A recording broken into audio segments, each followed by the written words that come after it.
Brigade साहब आपसे भी ज़रा क्विकली इसी पर कि ये जो अमेरिकन और इजरायली थिंक टैंक्स हैं, ये हमने पहले भी आपसे इस पर बात की है। अब वो तो चले, उनकी बात अपनी जगह, एक राय हो सकती है, सब कुछ हो सकता है, लेकिन आप इसको ऑप्शन भी नहीं समझ रहे कि मिडल ईस्ट इसके अंदर इन्वॉल्व होगा। लेकिन मलिक साहब मुझे लगता है कि हिंट कर रहे हैं कि वो जो मॉडर्नाइजेशन या अपना डिफेंस या जो उन्होंने स्पेंडिंग्स की हुई हैं वो उसमें इन्वॉल्व हो सकते हैं, लेकिन वो अभी सिर्फ इसलिए अवॉइड कर रहे हैं कि कोई बड़ा लॉस ना हो। सो अब प्रॉब्लम यहाँ पर आती है कि अगर ये सक्सेसफुल हो जाता है, जो हम मीडिएशन की कोशिश कर रहे हैं, सब कुछ ठीक, इट्स फाइन, लेकिन देखिए ये बार बार आता है इसके मसला सामने। एमओयू के बाद एक होप पैदा हो गई थी कि शायद थोड़ा अरसा निकल जाएगा। हालांकि मुझसे किसी ने पूछा था कितना अरसा निकलेगा, मैंने अपने अंदाजे के मुताबिक बताया मुझे लगता है इतना टाइम निकलेगा। ये उससे भी कम टाइम निकला और वो साहब समझ रहे थे इससे कई गुना ज़्यादा टाइम निकलेगा। तो somebody wanted to invest somewhere, तो उन्होंने एडवाइस मांगी। सो हैविंग सेड दैट, सो आपको क्या लगता है अगर ये सक्सेसफुल नहीं होता मामला, तो क्या मिडिल ईस्ट इसी तरह रहेगा? मतलब वो फिर समझेगा कि हाँ चूंकि इस वक्त रीजन बड़े क्राइसिस में ना चला जाए तो इसको सहना है? देखिए, उसमें बात यह है कि if you stretch someone to the wall, फिर ऑटोमेटिक रिटेलिएशन होगी ना। अगर बिल्कुल इस वॉल से आप दबा के रख देंगे तो रिटेलिएट करेगा, किसी कोई चाहे कमजोर भी हो, कोई भी रिटेलिएट करता है। But the problem is they have understood के at the time of crisis when Iran और अमेरिका और फिर इजराइल इन्वॉल्व होता है और इजराइल को की सिक्योरिटी थ्रेटन्ड होती है, तो America will not come to help them. यही तो पहले हुआ है और इसीलिए they are very annoyed with Americans.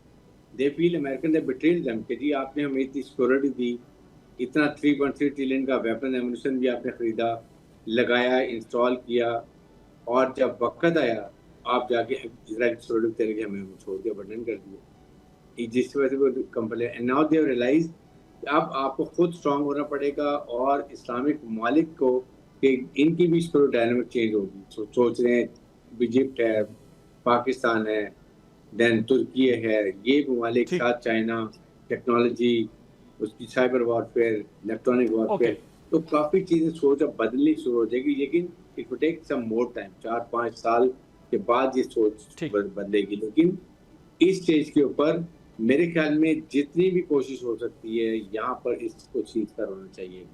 Otherwise it will be catastrophic not only for this gulf but the whole world. It is going to very very serious crisis, और ये ultimately जाके दुनिया को वो जगह पे ले जाएगा जहाँ से रिटर्न मुश्किल है, इकोनॉमिकली, उसके बाद एनर्जी वाइज, और उसके साथ फूड सिक्योरिटी। क्योंकि देखें जब डिसैलिनेशन, ऑयल गैस, ईरान के oil gas, lot of things are involved. फिर अब एक दूसरे से इंटरलिंक्ड है। आपने ट्रेड ही अगर रोक दी तो ट्रेड ही आपने अगर सी रूट रोक दिया तो फिर उसमें मल्टीपल फैक्टर्स इन्वॉल्व हो जाएंगे। कई कंट्रीज की इकोनॉमी इंक्लूडिंग पाकिस्तान की इकोनॉमी बहुत स्ट्रगल करती है, सफर करती है, तो वो तो फिर सर्वाइवल की फाइट शुरू हो जाएगी। फिर तो ये रहेगा नहीं कि किसकी किससे लड़ाई हो रही है। मलिक साहब, ये जरा आप भी इस पे कंक्लूडिंग रिमार्क्स भी दीजिएगा। और आपको क्या लगता है इफ इट डजंट वर्क, जो चल रहा है मीडिएशन का प्रोसेस नहीं हो पाता कामयाब, तो फिर क्या होगा मिडिल ईस्ट के कॉन्टेक्स्ट में जरा, और ओवरऑल रीजनल कॉन्टेक्स्ट में फिर आप क्या देख रहे हैं, फिर क्या होने जा रहा है? जी, एक चीज़ तो मैं ब्रिगेडियर साहब थोड़ा बड़े अदब से डिसएग्री करूंगा। आई डोंट थिंक कि गल्फ ममालिक के अंदर कहीं पे भी ये फीलिंग है कि वो अमेरिकन ने उनको अबैंडन किया है। उनकी रिलेशनशिप बल्कि अमेरिका के साथ ज़्यादा डीपन हुई है। यहाँ पे आप जिस किसी से भी बात करेंगे वो आपको यही बताएगा। वो अमेरिकन जो ये चीज़ कहना है कि American will be not, they are still very strong strategic allies of the gulf, वो रहेगा वहाँ पे। पाकिस्तान का जहाँ तक ताल्लुक है, सऊदी अरेबिया के साथ हमारा डिफेंस पैक्ट है, और मैं समझता हूँ कि जो हूथियों ने हमला किया है सऊदी अरेबिया के ऊपर, इसके बाद पाकिस्तान के लिए भी बहुत ज़्यादा एक प्रेशर डेवलप हुआ है कि ऑफ कोर्स पाकिस्तान ने बिल्कुल वाज़ेह अंदाज में ये कहा है कि ये हमारी एक रेड लाइन है। अगर किसी और मुल्क के साथ, कुवैत या कतर के साथ भी होता है defence pact, that is good, but I think मेरी नज़र में अगर IRGC का माइंडसेट जो है उसको उसमें तब्दीली नहीं आती, तो यहाँ पे अगर जंग होती भी है मजीद आगे, तो वो ईरान के लिए काफ़ी अलार्मिंग होगी।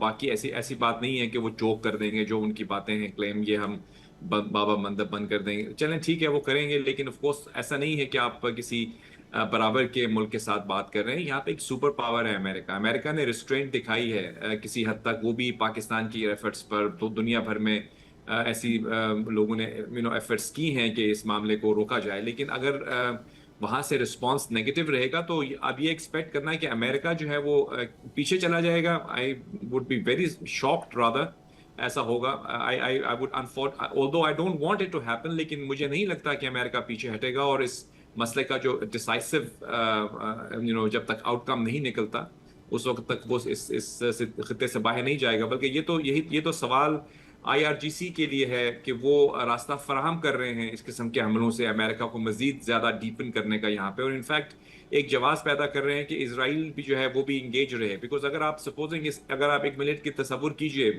आदिल भाई कि ये MOU इम्प्लीमेंट हो जाता तो क्या होता। MOU के नतीजे में आपकी ऊपर सैंक्शंस हटती, आपके मुल्क के अंदर इकोनॉमिक रिवाइवल होती, आप अपने आवाम के लिए इकोनॉमिक बेटरमेंट कर सकते। तो नुकसान किसको होता? इसराइल को होता, आपका मुल्क बढ़ के एक इकोनॉमिक पावर बनता।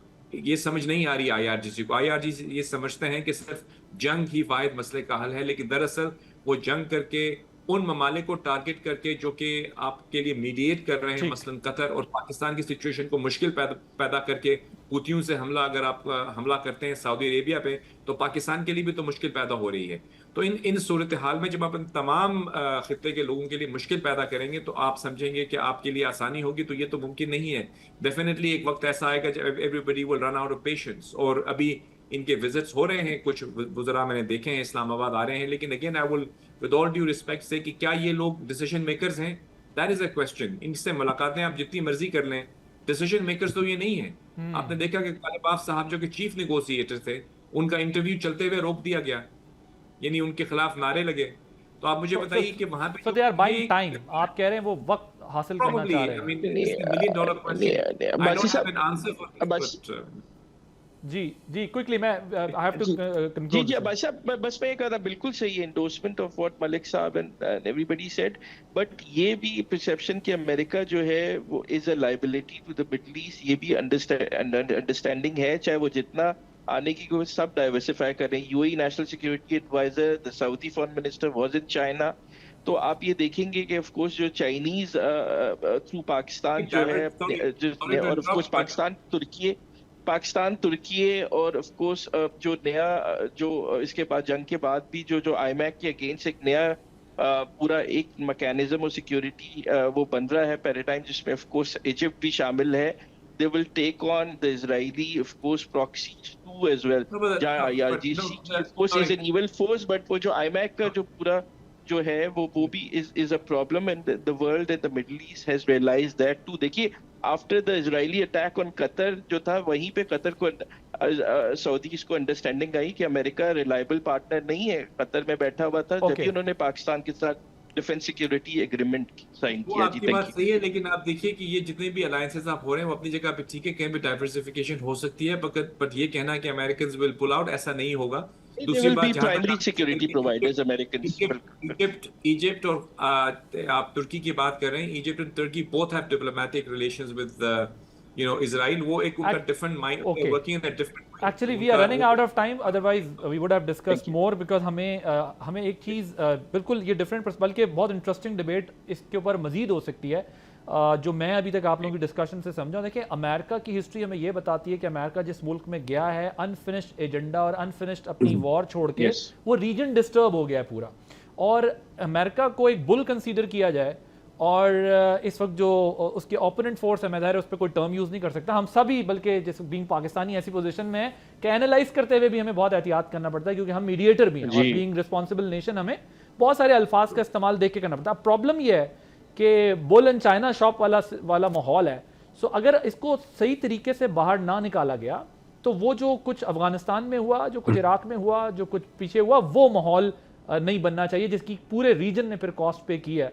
सो हमें ये समझना ज़रूरी है कि अमेरिका के जाएगा तो कैसे जाएगा यहाँ से, इसको किस तरीके से वापस भेजना है, और अगर एक दूसरे की जो स्ट्रेंथ है उसको जो है फॉर ग्रांटेड ना लिया जाए तो ये बेहतर है। I agree with you all के जितनी MOU के बाद स्पेस क्रिएट हो गई थी वो मोर देन इनफ थी for any country too. Thank you so much Javed Malik sahab, Ali Chishti साहब, ब्रिगेडियर हारिस नवाज साहब, आप तीनों का बहुत शुक्रिया।